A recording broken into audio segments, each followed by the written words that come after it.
ও যুবক তুমি মদ খাও, ও যুবক তুমি ইয়াবা খাও, ও যুবক তুমি ফেন্সিডিল খাও। আল্লাহর কোরআনের বাণীটা তুমি একটু কান পেতে শোনো যুবক। আল্লাহ পাক রব্বুল আলামিন ঘোষণা দেন, যে ব্যক্তি মদ খায় তারপরে যদি সে মারা যায়, ওই অবস্থায় যদি সে মারা যায় আল্লাহ পাক তার তওবাও কবুল করেন।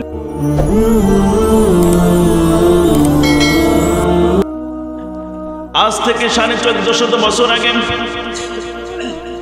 এই ব্যাধি পৃথিবীর বুকে অনেক গভীরভাবে ছড়িয়ে পড়েছিল মুসলমান। আল্লাহর নবী মক্কা থেকে হিজরত করে মদিনার দিকে গেলেন। মদিনায় যাওয়ার পরেও মদিনার মানুষ, মক্কার মানুষ, মুসলমান, ইহুদি, নাসারা, খ্রিস্টান, বৌদ্ধ, যত ধর্ম ছিল তখন সকলেই মদ পান করত। এই মদের কারণে অনেক অনেক অনেক সমস্যার সম্মুখীন হতো। এই মদ পান করার কারণে সমাজে জিনা ব্যভিচার হতো। মদ পান করার কারণে সন্তান বাবা গলায় ছুরি দিত। মদ পান করার কারণে এক বন্ধু আর এক বন্ধুকে খুন করত। আল্লাহর নবীর সাহাবী হযরতে ওমর রাদিয়াল্লাহু তাআলা আনহু, কে? ওমর রাদিয়াল্লাহু তাআলা আনহু। তার সাথে ছিলেন মুআজ ইবনে জাবাল রাদিয়াল্লাহু তাআলা আনহু। তাদের সাথে আনসারীদের একটা দল আল্লাহর নবীর কাছে উপস্থিত হয়ে বললেন, ইয়া রাসূলুল্লাহ, এখন এই মক্কার ভিতরে, এই মদিনার ভিতরে মানুষ মদ পান করার কারণে, জুয়া খেলার কারণে, এই ফেন্সিডিল খাওয়ার কারণে, বিভিন্ন ধরনের নেশাদ্রব্য পান করার কারণে মানুষ মানুষকে খুন করে, মানুষ মানুষকে মারামারি করে, মানুষ জিনার ভিতরে লিপ্ত হয়, সমাজে বিশৃঙ্খলা সৃষ্টি হয়। ইয়া রাসূলুল্লাহ, আপনি আমাদের কোরআনের বিধান কি আমাদের একটু জানায়া দান। সুবহানাল্লাহ।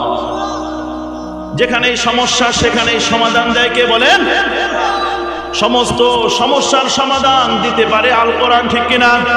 আল্লাহর নবীর কাছে যখন ওমর রাদিয়াল্লাহু তাআলা আনহু সহ মুআজ ইবনে জাবাল রাদিয়াল্লাহু তাআলা আনহু সহ আনসারী সাহাবাদের একটা দল গেলেন, আল্লাহর নবীর কাছে যখন প্রশ্ন করলেন, অমনি আল্লাহ পাক রব্বুল আলামিন কোরআনের সূরাতুল বাকারার 219 নম্বর আয়াত নাযিল করে দিলেন।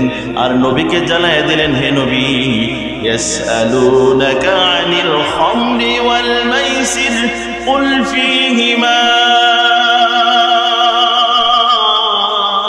ইসমুন কাবীর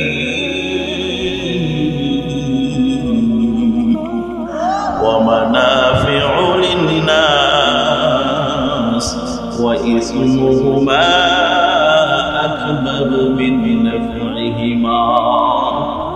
আল্লাহ পাক রব্বুল আলামিন জিবরাইলকে পাঠিয়ে দিলেন, আল্লাহর বাণী নাযিল করে দিলেন, আল্লাহকে জানাই দিলেন, ইয়া রাসূলুল্লাহ,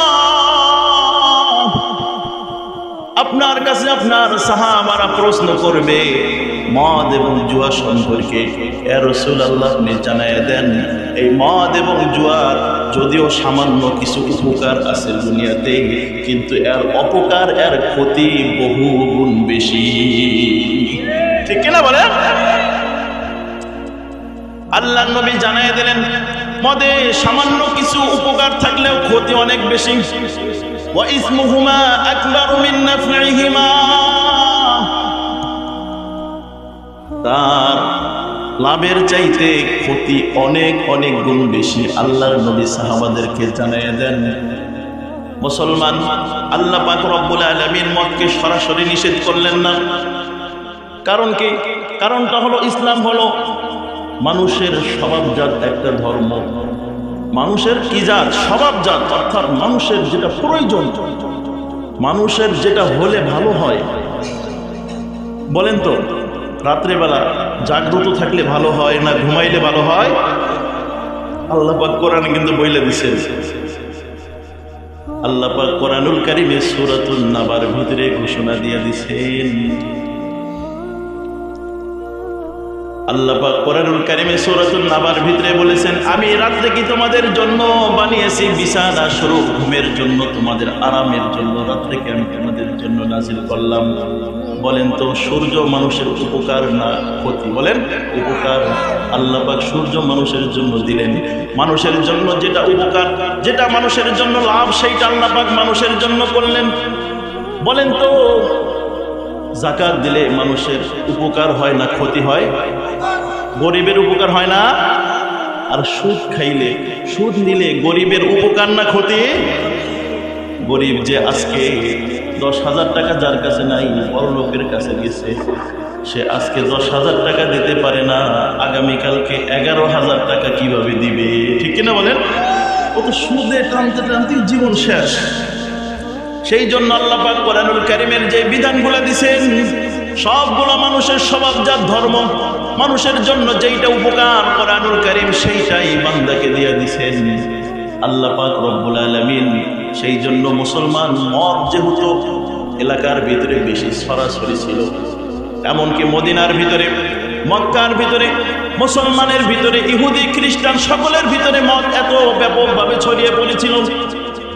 ইতিহাসবিদ তাফসীরের ভিতরে লেখে, আল্লামা ইবনে কাসির রাহমাতুল্লাহি আলাইহি তাফসীরের ইবনে কাসিরের ভিতরে উল্লেখ করেন, মদটা আমরা যেভাবে কোনো বন্ধুর সাথে দেখা হইলে এক কাপ চা না খাইলে মনটা মিটে না, অনুষ্ঠানের শেষে দই না খেলে মনটা মিটে না, ঠান্ডা না খেলে অন্তরটা ঠান্ডা হয় না, ঠিক তেমনি ভাবে মক্কার ভিতরে মদ পান করাটাও এমন ছিল, কোনো একটা অনুষ্ঠানে মদ না পান করলে তাহাদের অনুষ্ঠানটাই সম্পূর্ণ হইত না।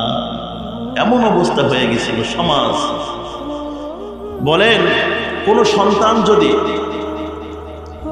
অবাধ্যতার চূড়ান্ত পর্যায়ে পৌঁছায় যায়, ওই সন্তানকে যদি বাবা একদম কড়া দেয়, ওই সন্তানটা বাবার কথা মানে না, উল্টা রিয়াকশন করে। বলেন রিয়াকশন করে, কারণ সে তো একদম খোলামেলা চলে, তার কাছে এখন এত কড়াকড়ি ভালো লাগে না। কিন্তু যদি তাকে একটু পোষাইয়া পোষাইয়া বুঝাইয়া বুঝাইয়া অল্প অল্প কথা শোনানো যায়, শোনে। ঠিক সেই জন্যই আল্লাহ পাক রব্বুল আলামিন যেহেতু মদ গোটা দুনিয়ার ভিতরে ছড়িয়ে পড়েছেন, এই জন্য সরাসরি আল্লাহ পাক মদকে নিষেধ করেন নাই।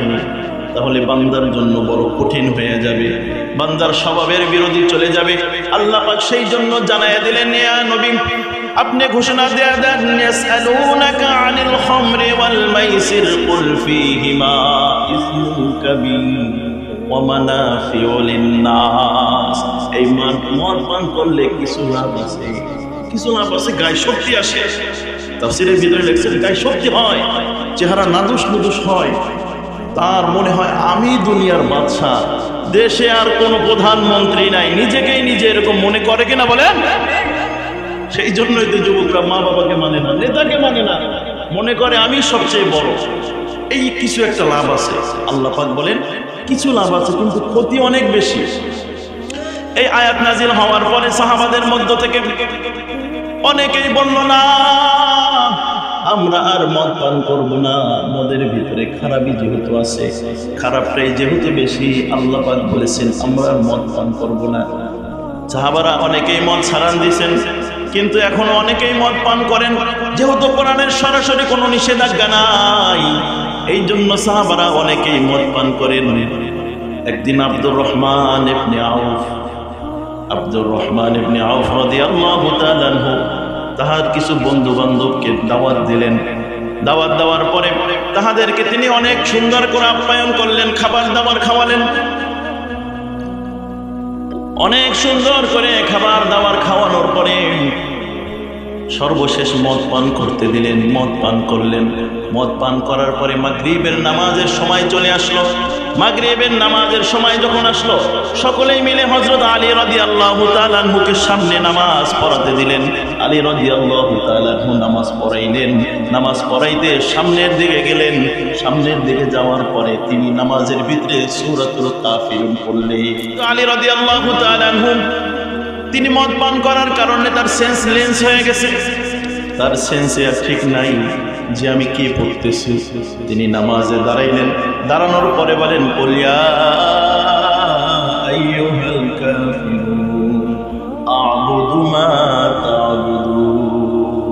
না, নাউজুবিল্লাহ। তিনি বললেন আবুদু মা তা'বুদুন, তোমরা যাদের ইবাদত করো আমরাও তার ইবাদত করি। বলেন আমরা কি ইবাদত করি তার? আমরা মূর্তির ইবাদত করি? আমরা কালীর ইবাদত করি? আমরা গরুর ইবাদত করি? আমরা গরুর দুধ খাই না গরুর দুধ খাই? কিন্তু এখন যাবে এইভাবেই প্রতিটা আয়াত পড়তে লাগলো, আ'বুদু মা তা'বুদুন আনতুম আবিদুনা মা আ'বুদ। লা বাদ দিয়া দিছেন, অর্থ পরিবর্তন হয়ে গেছে।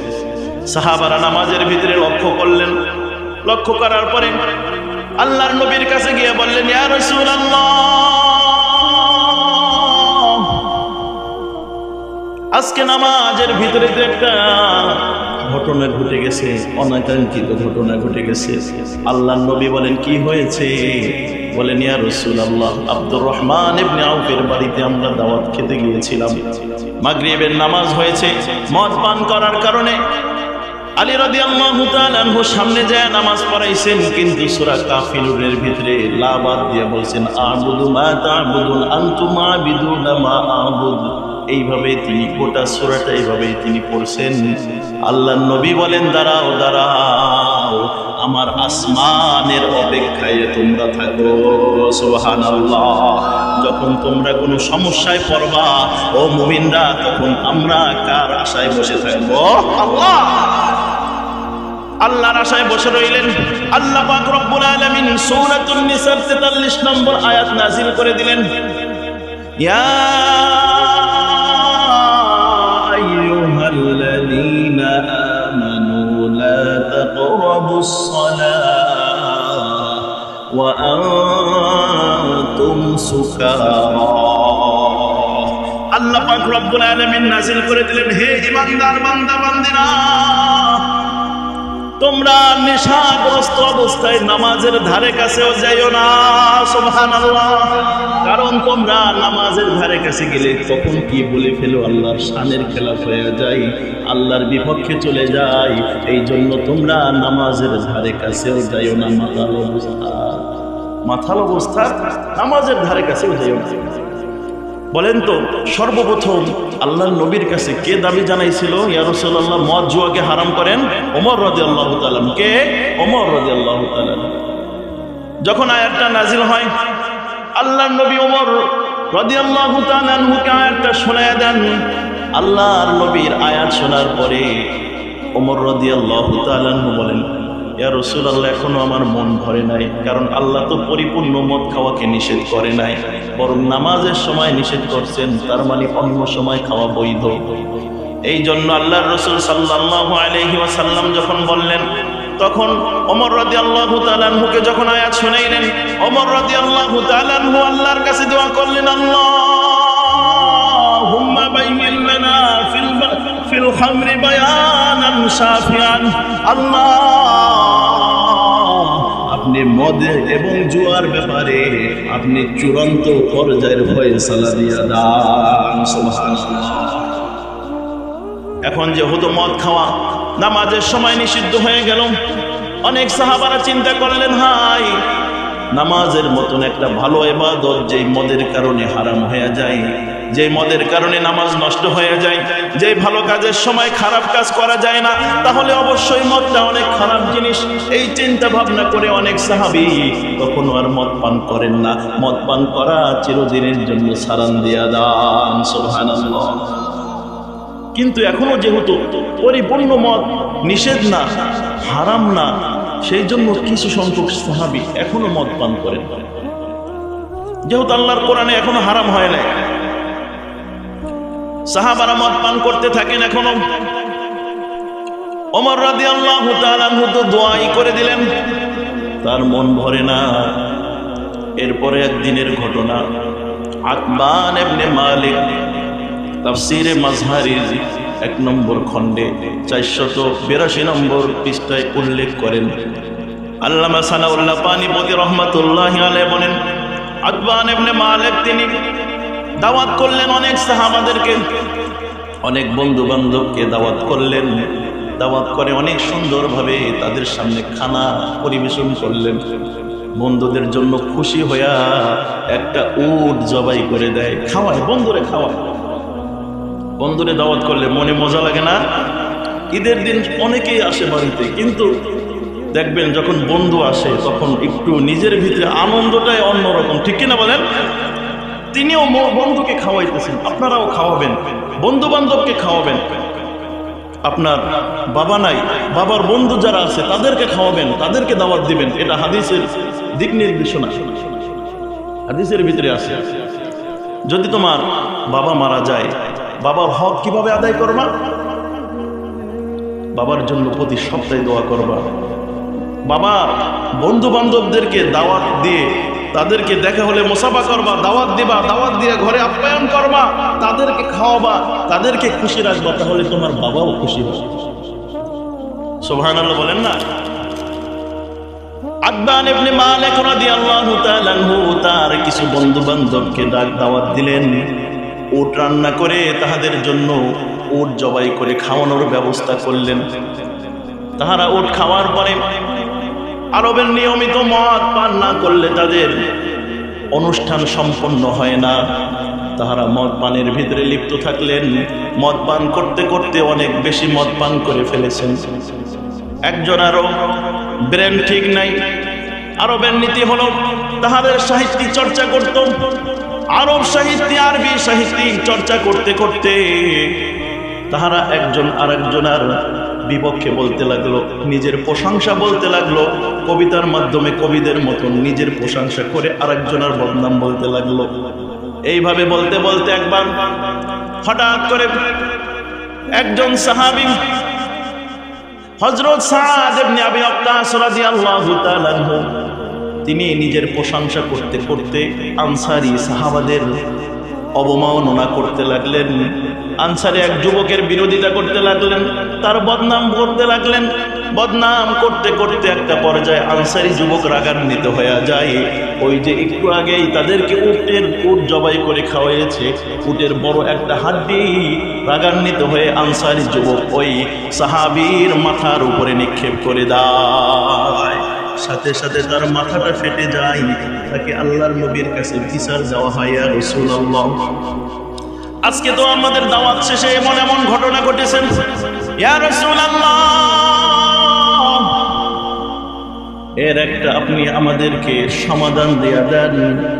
তখন নবী মুহাম্মদুর রাসূলুল্লাহ সাল্লাল্লাহু আলাইহি ওয়াসাল্লাম যেই দোয়াটা ওমর রাদিয়াল্লাহু তাআলা আনহু করেছিলেন, আল্লাহুম্মা বাইনিল লানা ফিল খামরি বায়ানান শাফিয়ান, আল্লাহর নবীও হাত উঠিয়ে দিলেন, আল্লাহর কাছে দোয়া করলেন, আল্লাহুম্মা বাইনিল লানা ফিল খামরি বায়ানান শাফিয়ান, ইয়া আল্লাহ, আপনি তো মদ সম্পর্কে 2টা আয়াত নাজিল করছেন, ইয়া আল্লাহ, এখনো সাহাবাদের মাঝে বিবাদ দূর হয় নাই, এখনো যুবকরা মদ পান করে, এখনো ফেন্সিডিল খাইয়া বা খাই, ইয়া আল্লাহ, আপনি এখন আমাদেরকে চূড়ান্ত পর্যায়ে সিদ্ধান্ত জানায়া দাও।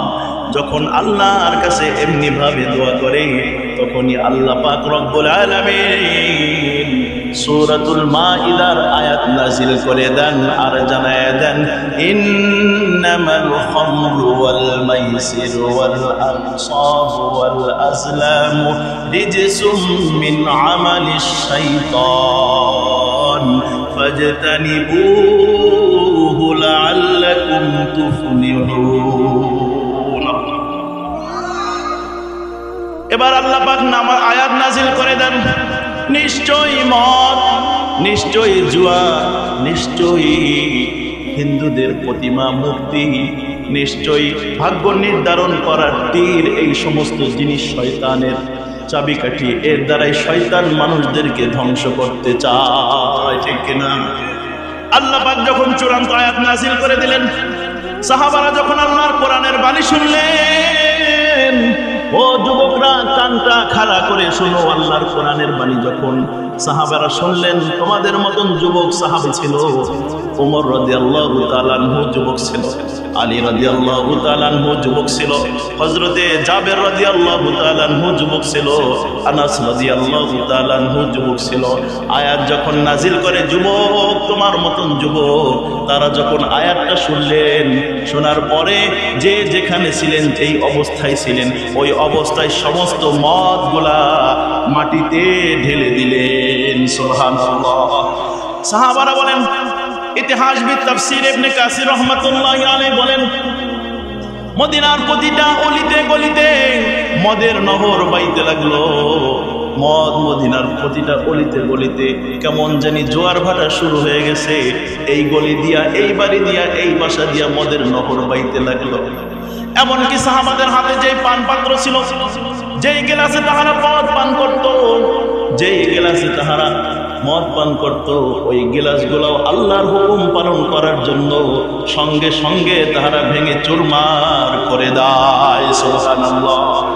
ও মুসলমান, আল্লাহর নবীর একজন খাদেম আনাস রাদিয়াল্লাহু তাআলা আনহু, আনাস রাদিয়াল্লাহু তাআলা আনহু মাত্র 10 বছরের বালক, আল্লাহর নবীর খেদমতে তার জিন্দেগিটা সে আল্লাহর নবীর জন্য দিয়ে দিয়েছেন। সুবহানাল্লাহ। 10 বছরের বালক হযরত আনাস রাদিয়াল্লাহু তাআলা আনহু মাত্র 10 বছরের একজন বালক, তিনি খেদমতে, নিজের নবীর খেদমতে নিজেকে উৎসর্গ করে দিয়েছেন। যখন মদকে নিষিদ্ধ করা হয়েছে, চিরদিনের জন্য নিষিদ্ধ করা হলো, আনাস রাদিয়াল্লাহু তাআলা আনহু বলেন, বুখারী শরীফের হাদিস, আনাস রাদিয়াল্লাহু তাআলা আনহু বলেন, আমি একটা অনুষ্ঠানের ভিতরে, আমি যেহেতু ছোট ছিলাম, মানুষের হাতে হাতে খাওয়ার শেষে মদ পরিবেশন করতেছিলাম, মদ দিতেছিলাম। এমন সময় একজন লোক আসলো, এসে ঘোষণা দিল, এ আল্লাহর নবীর সাহাবীরা, তোমরা কি শুনো নাই আল্লাহ পাক রব্বুল আলামিন মদকে চিরদিনের জন্য হারাম করে দিয়েছেন? আল্লাহর নবীর সাহাবী বলেন, আনাস রাদিয়াল্লাহু তাআলা আনহু বলেন, যেমনি এই আয়াতটা নাজিল হইল, যেমনি আল্লাহর কোরআনের এই আয়াতটা নাজিল হইল, আর আমাদের কানে আয়াতটা চলে আসলো, সাথে সাথে আমি যেখানেই ছিলাম, সাহাবারা বলল, আনাস, তুমি আমাদেরকে আর এই মদ পরিবেশন করো না, দিও না, বরং বাকি যত মদ আছে তুমি সাথে সাথে সবগুলো ঢেলে ফেলে দাও। সুবহানাল্লাহ। মদগুলো ফেলে দাও, আর মদ আমরা পান করব না, চিরদিনের জন্য তওবা করে ফেললাম। এইভাবে একটার পর একটা ঘটনা, ওমর রাদিয়াল্লাহু তাআলা আনহুর এমন অনেক ঘটনা, যত সাহাবী যত অবস্থায় ছিলেন, সে সেখান থেকেই তওবা করলেন, জীবনে আর মদ খাবো না। কারণ এটা হলো শয়তানের কাজ। আর শয়তানের আরেকটা কাজ কি? আল্লাহ পাক রব্বুল আলামিন সূরাতুল মাইদার ভিতরে ঘোষণা করে দেন, ইন্নামা ইউরিদুশ শাইতানু আইয়ুকিয়া বাইনাকুমুল আদাওয়াতা ওয়াল বাগদা ফিল খামরি ওয়াল মাইসিরি ওয়া ইয়াসুদ্দাকুম আন যিকরিল্লাহি ওয়া আনিস সালাহ। আল্লাহ পাক জানায় দেন, শয়তানের উদ্দেশ্য হলো তোমাদের মাঝে ভাই ভাইয়ের মাঝে দ্বন্দ্ব লাগায় দেওয়া, মুসল্লি মুসল্লির মাঝে দ্বন্দ্ব লাগায় দেওয়া, মুসলমান মুসলমান মাঝে দ্বন্দ্ব লাগায় দেওয়া। আর এই দ্বন্দ্ব লাগাইতে পারে যখন মানুষ মদ খায়, তার মাথার সেন্স হয়ে যায়। যখন তার সেন্স ঠিক থাকে না, তখন মানুষ ধ্বংস হয়ে যায়। আর এই মদ পান করার কারণে মানুষ আল্লাহর জিকির থেকে দূরে চলে যায়, এমনকি মানুষ নামাজ কালাম থেকেও দূরে চলে যায়। ঠিক কিনা বলেন? আল্লাহর নবী যখন এই বাণী শুনাইয়া দিলেন, সাহাবারা চিরদিনের জন্য মদ পান করা ছেড়ে দিলেন। এখন আল্লাহর নবীর কাছে প্রশ্ন করলেন, ইয়া রাসূলুল্লাহ, আমরা তো ছেড়ে দিলাম, কিন্তু আমার বন্ধু, আমার বাবা অমুক সাহাবী, যিনি 5 দিন আগে মারা গেছে, 1 দিন আগে মারা গেছে, 1 মাস আগে মারা গেছে, সে তো মদ পান করেই মারা গেছেন। আর মদ যেহেতু হারাম, হাদিস শরীফে আছে, লা ইয়াদখুলুল জান্নাতা গুযিয়া বিল হারাম, হারাম খাদ্য দ্বারা লালিত পালিত শরীর জান্নাতে প্রবেশ করবে না। তাহারা তো হারাম জিনিস খেয়ে মারা গেল। রাসূলুল্লাহ, তাদের অবস্থা কি হবে? আমার ওই যে ভাই, সে তো মদ খেয়ে মারা গেছে, হারাম খেয়েছে, এখন তার অবস্থা কি হবে? আপনাদের জানতে মনে চায়? এখন জিজ্ঞাসা করলেন, ইয়া রাসূলুল্লাহ, যারা আগে মদ খেয়ে মারা গেছেন 1 মাস আগে, 2 মাস আগে, 1 বছর আগে, 2 বছর আগে, তাদের উপায় কি? আল্লাহ পাক রব্বুল আলামিন ওই সমস্ত সাহাবাদের ব্যাপারেও, ওই সমস্ত মুসলমানের ব্যাপারেও সুসংবাদ জানায়া দেন। বলেন লাইসা আলাল্লাযীনা আমানু ওয়া আমিলুস সালিহাতি জুনাহুম ফীমা তুইমু ইযা মাত্তাকাও ওয়া আমানু ওয়া আমিলুস সালিহাতি সুম্মা তাকাও ওয়া আমানু সুম্মা তাকাও ওয়া আহসানু ওয়াল্লাহু ইউহিব্বুল মুহসিনিন। আল্লাহ পাক রব্বুল আলামিন নাযিল করে দেন, যেই সমস্ত মানুষ ঈমান এনেছে, সৎ কাজ করেছেন, আবার তাহারা অপকর্মের ভিতরে লিপ্ত হয়ে গেছে, আবার তওবা করছেন, আবার ঈমান আনছেন, আবার সৎকর্ম করেছেন, আবার যদি সেভাবে কাজ করে, ভুল করে, তওবা করে, ইস্তিগফার পরে, আবার যদি ভালো কাজ করে, আল্লাহ পাক রব্বুল আলামিন তার জিন্দেগীর গুনাহগাতা মাফ করে দেয় এবং ওই সমস্ত মানুষদেরকে নেককার সন্তান হিসাবে, নেককার বান্দা হিসাবে আল্লাহ পাক তাদের নামটা লেখায়া দেয়। সুবহানাল্লাহ। সুতরাং সাহাবারা বুঝে গেলেন, যারা মদ পান করেছেন আগে, যাহারা আগে মারা গেলেন, আল্লাহ পাক তাদের সকলকে মাফ করে দিয়েছেন, আল্লাহ পাক তাদেরকে ভালোবাসেন। সাহাবারা বুঝলেন, ও মুসলমান যুবক, আপনাদেরকে আমি একটু শোনাবো মদ খাইলে কি শাস্তি। শুনবেন? সংক্ষেপে আমি আপনাদেরকে একটু শোনাই হাদিসের ভাষায়। এতক্ষণ তো কোরআন দিয়ে বুঝাইলাম, এখন হাদিস দিয়ে একটু বুঝাই। আল্লাহর নবী সাল্লাল্লাহু আলাইহি ওয়াসাল্লাম বলেন, মদ কাকে বলে? অনেক অনেক ব্যাখ্যা আছে, অনেক সাহাবাদের থেকে ব্যাখ্যা আছে, ইমামদের থেকে ব্যাখ্যা আছে। সব ব্যাখ্যার সারমর্ম একটা হাদিস যেই আমি বুঝাই দেই। আয়েশা রাদিয়াল্লাহু তাআলা আনহা বলেন, কুল্লু মাসকারিন হারাম, প্রত্যেক নাপাক জিনিস, প্রত্যেক মাতলামি জিনিস যা খাইলে মানুষ মাতাল হয়ে যায়, সেই জিনিসটাই হইল হারাম। সুবহানাল্লাহ। প্রত্যেক জিনিস যা খেলে মানুষের দিমাগ নষ্ট হয়ে যায়, সেইটাই হারাম। এখন জানেন মদ খাইলে কি শাস্তি মুসলমান? আল্লাহর নবী সাল্লাল্লাহু আলাইহি ওয়াসাল্লাম ঘোষণা দেয়, যখন বান্দা মদ খায়, মদ খাওয়ার কারণে আল্লাহ পাক দুনিয়াতে তার 40 দিন যাবত তার নামাজ কবুল করে না। যে মদ খায়, গাঞ্জা খায়, ফেন্সিডিল খায়, নেশা করে, 40 দিন যাবত তার হজ কবুল হয় না, তার যাকাত কবুল হয় না, তার রোজা কবুল হয় না। তুমি যুবক মদ খাইলা, রাতে দিনে রোজা রাখলা, তোমার রোজা কিন্তু আল্লাহর দরবারে কবুল হবে না। এভাবেই যদি সে তওবা করে, আল্লাহ পাক আবার তার ইবাদত কবুল করেন।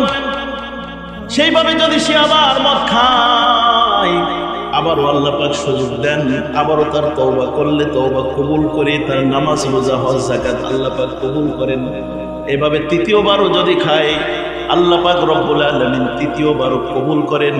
কিন্তু চতুর্থবার যদি সে মদ খায়, যুবক যদি ওই অবস্থায় মারা যায়, আল্লাহ 40 দিন যাবত তার কোনো দোয়া, নামাজ, ইবাদত, হজ, যাকাত কোনো কিছুই কবুল করে না।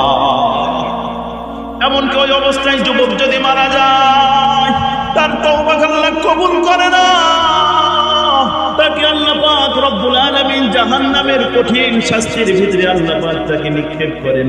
সে যখন জাহান্নামে যাবে, তার অবস্থা কি হবে? আল্লাহ পাক সূরাতুল মুহাম্মাদের 15 নম্বর আয়াতে ঘোষণা করে দেন, কামান হুয়া খালিদুন ফিন্নার ওয়াসুমা হামিমান ফাকাত্তাআ আমআআহুম। ও যুবক তুমি মদ খাও, ও যুবক তুমি ইয়াবা খাও, ও যুবক তুমি ফেন্সিডিল খাও, আল্লাহর কোরআনের বাণীটা তুমি একটু কান পেতে শুনো যুবক। আল্লাহ পাক রব্বুল আলামিন ঘোষণা দেন, যে ব্যক্তি মদ খায় তারপরে যদি সে মারা যায়, ওই অবস্থায় যদি সে মারা যায়, আল্লাহ পাক তার তওবাও কবুল করে না। আল্লাহ পাক তার কবরের ভিতরে শাস্তি দেন, তাকে আল্লাহ পাক কবরের ভিতরে এইভাবেই চাপ দেন, তার এক পাজরের হাড্ডি অপর পাজরের ভিতরে চলে যায়।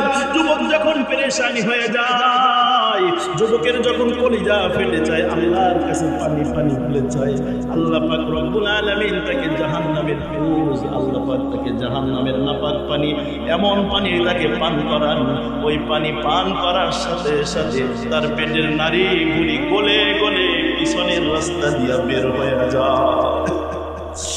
ও যুবক, তুমি খেয়াল করে শোনো, আল্লাহর নবী ঘোষণা দিয়া দেন, যদি কোন যুবক মদ পান করে, কিয়ামতের দিন আল্লাহ পাক রব্বুল আলামিন তার সামনে এমন বিষ হাজির করবেন, এই বিষ যখন তার সামনে হাজির হয়ে যাবে, তার চেহারার সামনে হাজির করা হবে, তার চেহারার বস্তুগুলো খসে খসে পড়তে থাকবে।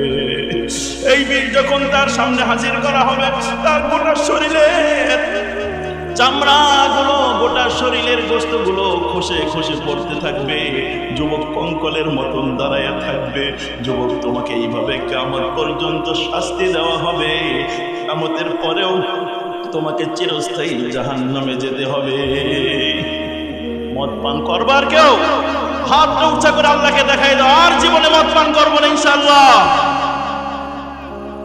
আল্লাহ পাক আমাদের সকলকেই মদ থেকে বিরত থাকার তৌফিক দান করুন। সাহাবাদের মাঝেও এমন ছিল, তাদের মাল সম্পদ ধ্বংস হয়ে যেতে লাগলো। আল্লাহর নবীর কাছে প্রশ্ন করেন, ইয়া রাসূলুল্লাহ, আপনি জুয়ার সম্পর্কে আমাদেরকে সমাধান শুনিয়ে দেন।